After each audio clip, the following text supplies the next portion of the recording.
Mesdames et messieurs, bonjour et bienvenue au flash de 10 heures sur la RTB. Une centrale énergétique hybride inaugurée hier à Essakane. Elle est l'œuvre de la compagnie minière IAMGOLD SA. La centrale a une capacité de 15 MW et devrait couvrir près de 9% des besoins énergétiques de la mine d'or d'Essakane. Selon les responsables de la mine, cette centrale hybride va permettre de réduire les émissions de gaz carbonique d'environ 18 500 tonnes par an. L'Agence nationale des énergies renouvelables et de l'efficacité énergétique a signé hier un accord avec le CNRST, le Centre national de recherche scientifique et technologique. Cet accord devrait permettre d'œuvrer pour la promotion des produits de recherche dans le domaine des énergies renouvelables. L'Agence nationale des énergies renouvelables veut ainsi contribuer efficacement à la transition énergétique en amenant les Burkinabés à se tourner vers les énergies propres et protectrices de l'environnement.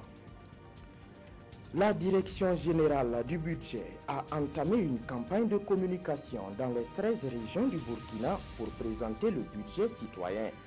Dans ce cadre, une délégation de la Direction générale du budget était hier dans la région du Sud-Ouest.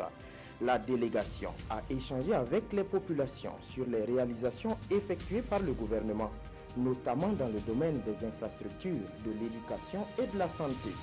Les populations ont été invitées à jouer véritablement leur rôle de veille citoyenne. La compagnie théâtrale Le Roseau veut valoriser la culture à travers les contes. La compagnie mène ce projet avec les tout petits comme acteurs principaux.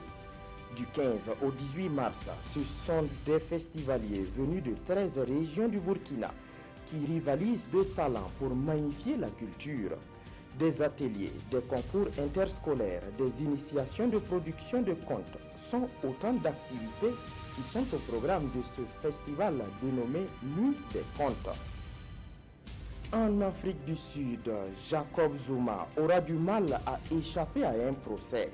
Il est accusé de fraude, de corruption, de racket et de blanchiment d'argent. La filiale sud-africaine du groupe français Thales est également poursuivie pour corruption dans la même affaire. Et selon le procureur général d'Afrique du Sud, un procès devant un tribunal semble la voie la plus adéquate pour régler cette affaire, et ce, dans un intérêt de transparence.